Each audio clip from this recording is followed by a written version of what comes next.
Hey everybody, welcome back to Rusty Wrench Restorations. I'm Steve. If you're new to the channel, welcome. This is my 1945 International Harvester TD6 crawler, and today we're going to remove the front tin and whole radiator assembly from the front of the tractor. I plan on going through and getting hoses and belts and everything for the engine. We're going to get everything cleaned up so we can paint it, and this is just a huge interference that's going to be on our way. So the sooner we get this out, the better. Now in the last video you'll see that I did fill this with water to check to see if we had any leaks in the radiator. I found one on a paper gasket at the bottom of the radiator bolster, and there was another one at this top radiator hose. But the core itself, knock on wood, thankfully didn't have any leaks. So let's go ahead and drain the water out of this and start getting it taken apart. The cooling system for this, I looked it up, holds about 10.5 gallons, so this might take a little while coming through this little drain, so I'll save you the pain of having to watch it all and fast forward through.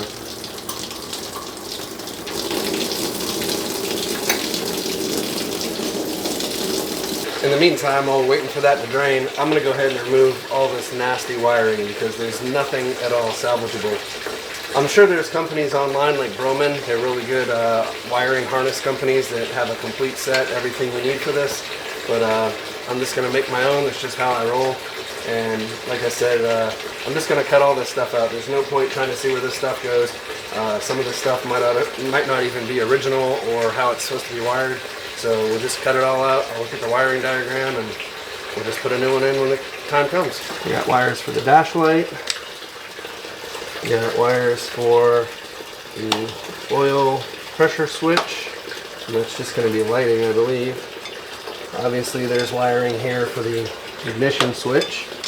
Get all those cut. Let's see, I got a cushion clamp down here. I'll have to unbolt that. Might be able to just slide these wires through if I cut them back far enough. Let's see, this goes down behind the generator here. I'll cut those. Another cushion clamp.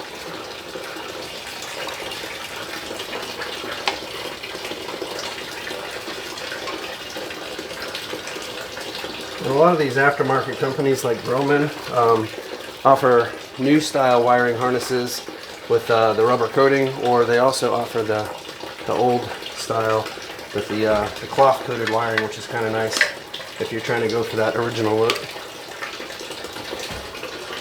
Alright, that should about do it. And I'm just going to go ahead and pull these spark plug wires off because, well, they're junk and it's easy enough to figure out where they go. Just one more thing out of my way.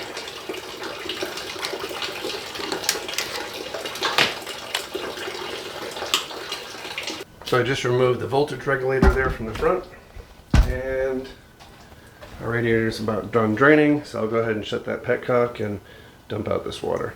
This is one of those plastic trays from Home Depot. It's in the concrete section for doing like masonry work and mixing mortar. I think they're like 17 bucks. Holds I think 15 or 16 gallons. They work perfect for stuff like this. Yeah, the radiator tin isn't too bad. Just a couple 1/2-inch bolts holding it on, so we'll go ahead and remove those, and then once we get the tin off, I'll put the threads back into the radiator housing so that, or the bolts, I'm sorry, so that we don't lose them.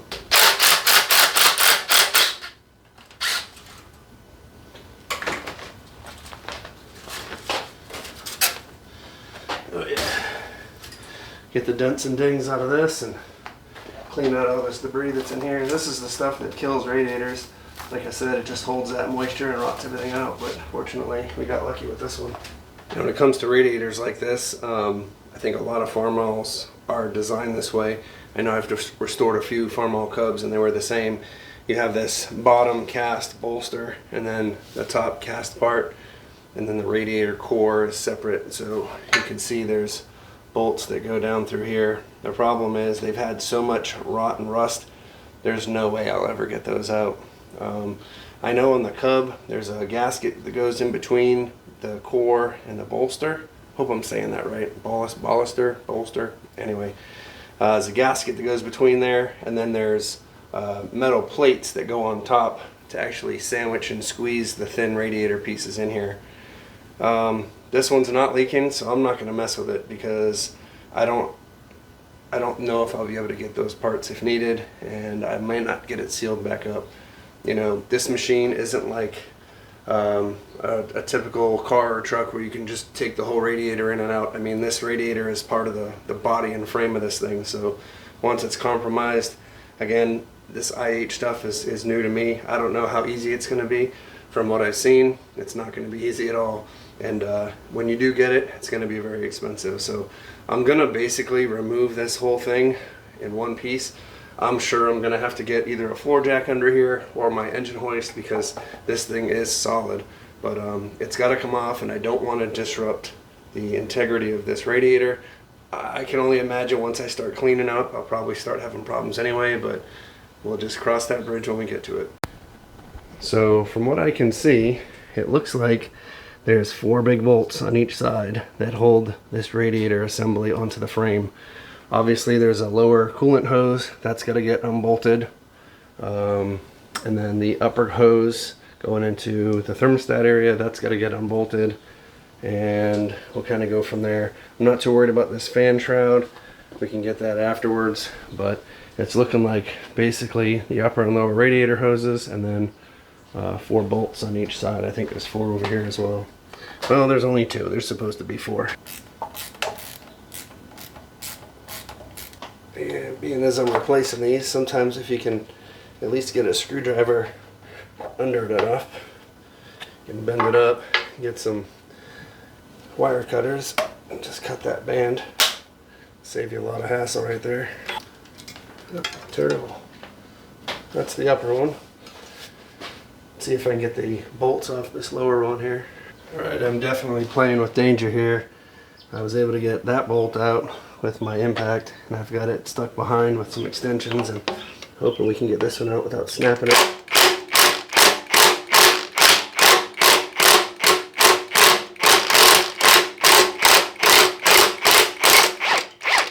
Oh yeah, buddy. Success is ours. So here you can see why I'm even taking this radiator off. Now that I've got this cast piece off, it's just kind of stuck behind here. There's a hose that goes in, and there's just no way to get to it that I can see. So having this radiator removed allowed me to really get in there. We'll get these belts off, and should be able to get that out cleaned up good and properly sealed so it won't leak. Alright, here we go. So safety third. We want to make sure we're safe taking off this radiator, because like I said, 1, it's very heavy and I don't want to get hurt, and 2, I want to try to maintain the integrity of this thing. There's a lot of weight here. I don't want it falling over. If it falls, it's going to bend and twist this radiator, and then that's a wrap. So I've got 2 ratchet straps, 1 through each side of the casting up on the top, and I've got a block of 6x6 underneath with the floor jack, so that it's supported from the bottom and from the top. The jack itself would be fine, but it gets to be very tippy, so at least these straps will kind of hold it in place and help me maneuver it. And the straps themselves would be okay as well, but then at some point I've got to lower them down anyway. So we're going to go with all 3. If you haven't noticed, Sideshow Bobcat is absent from the chat. I already sold it. Now this is that time when I say I always want to have a loader tractor, because it would be easy enough to come over here with a bucket, get some tension on it, loosen it up, lift it out of the way and move it. But here's that dilemma that I always come into.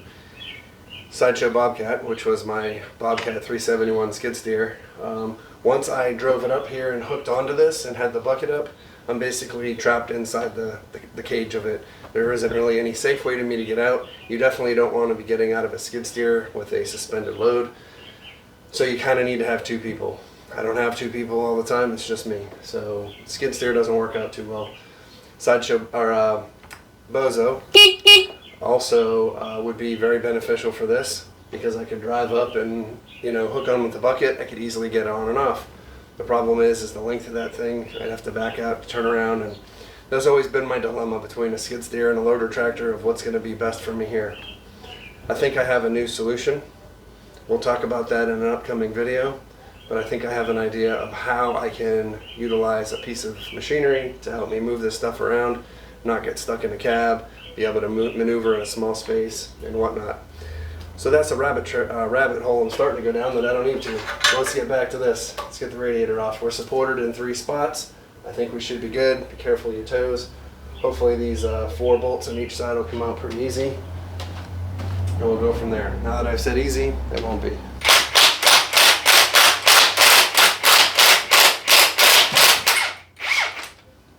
You want to be careful with these two. They're 3/4 bolts, and you don't want them to get snapped inside the cast bolster. Which is probably why there's 2 missing on the other side. 2 for 2. 2 for 2. We're going all right. I'm going to have to get another extension for this. The track's in the way. Is there a limit to how many extensions you can put on a socket setup? I don't think so. All right, 3. I'm going to leave that one in a little bit. In fact, let me thread it in a little more. Actually, I'm going to take it out. I'm going to put it back in this front one, because the front one is a lot easier to deal with. At least that way there. There we go. I know I'll have one on each side that's loose. Make it a little more maneuverable. This one here, I got to go through the rail. This should be interesting.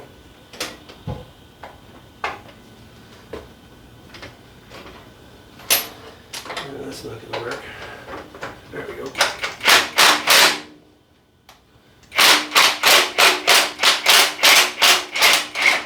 Alright, we're out. So that's 3 out of the 4 on this side. Like I said, I have that one in loose just to kind of hold things for me. We've already got 2 missing on this side, so let's see how easy these are to get out. Fortunately, they're the front ones. The track's kind of in the way on this one too. This one will be alright. That one's going to be fine. Let me just get this bottom one with a wrench. It'll be a whole lot easier. I don't want to strip it. If you don't have a good set of ratchet wrenches, highly recommend it. Alright, that came out pretty good. Alright, here goes nothing. Got a little tension on the jack. Got a little tension on the straps. I can tell this is loose. Just pull these 2 bolts out and we should be good.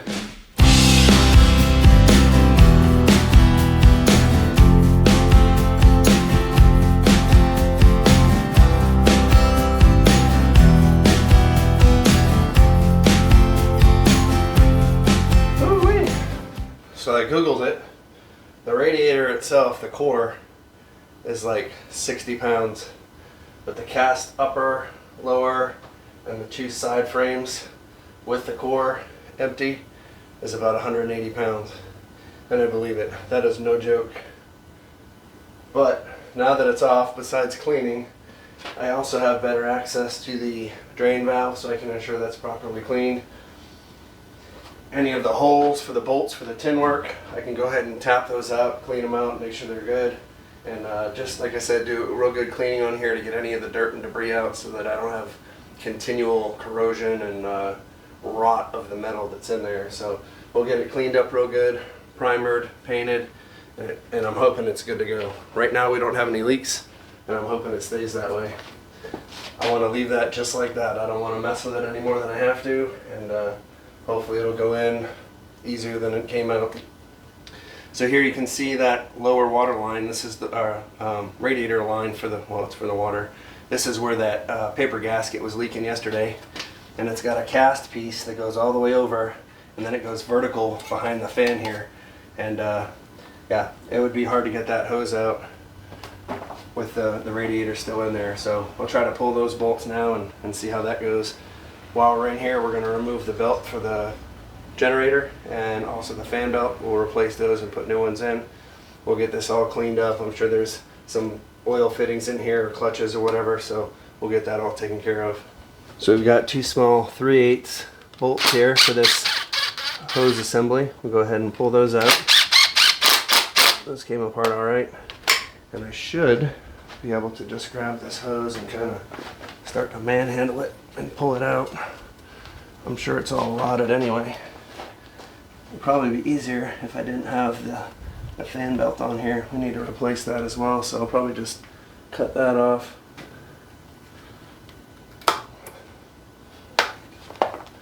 Alright, I'll save that. should just twist out now. Like pulling out an old tooth.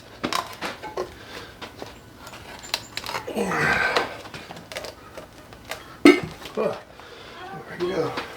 I don't know if you'll be able to see this in the light, but it is just caked and corroded with oil and grease and just nastiness. So again, nice to be able to get this stuff apart. I wouldn't even want to imagine trying to replace this hose on stuff that looked like this and put it back together like that. Alright, well, while we're in here cutting belts, might as well cut the one for the generator and pull the generator off, because that needs to be gone through as well. As always, once you take all the hardware off, be sure to reinstall it back where it came from, or bag and tag it.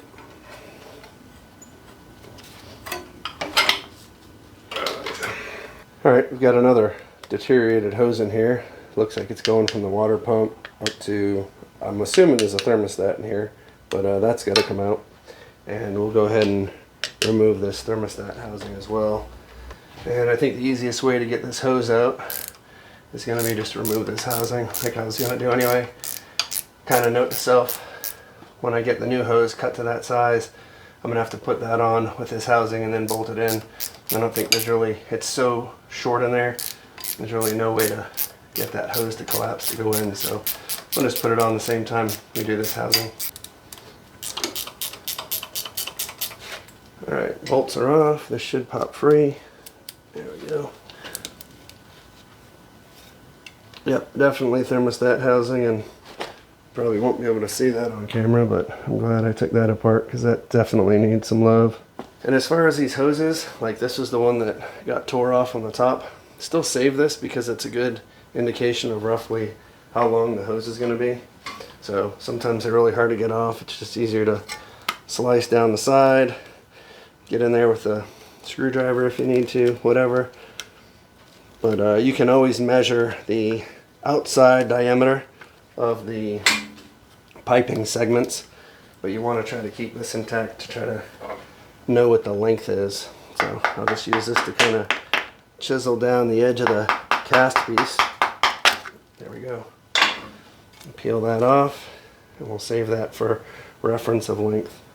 Another thing that I recommend when you take a cooling system apart like this is to flush it. I'm probably not going to do it in this video just because I don't want to make a mess out here today, but at some point I will get a freshwater hose and go in through the top, you know, get the jet setting and spray inside the head.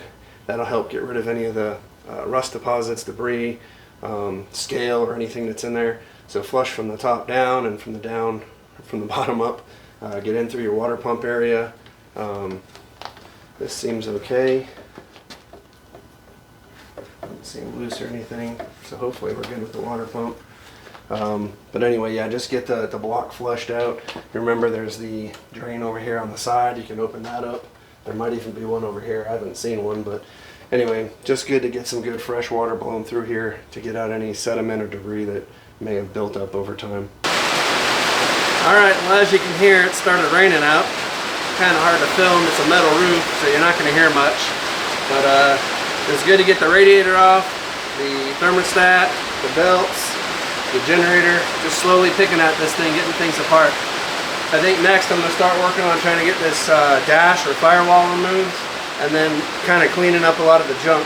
Some of the bolts that hold this firewall in were down here buried in all this dirt and debris, and I just need to get a mask and get in there because who knows, you got rodent pee and poop and nothing you want to be breathing in. So I'm going to work on getting that dash assembly out and getting some of this stuff cleaned up. And then next video, hopefully we'll be getting into the carburetor, getting that taken apart, cleaned up, and rebuilt. So hopefully you're enjoying this series on the International TD6 crawler, and we'll catch you in the next one.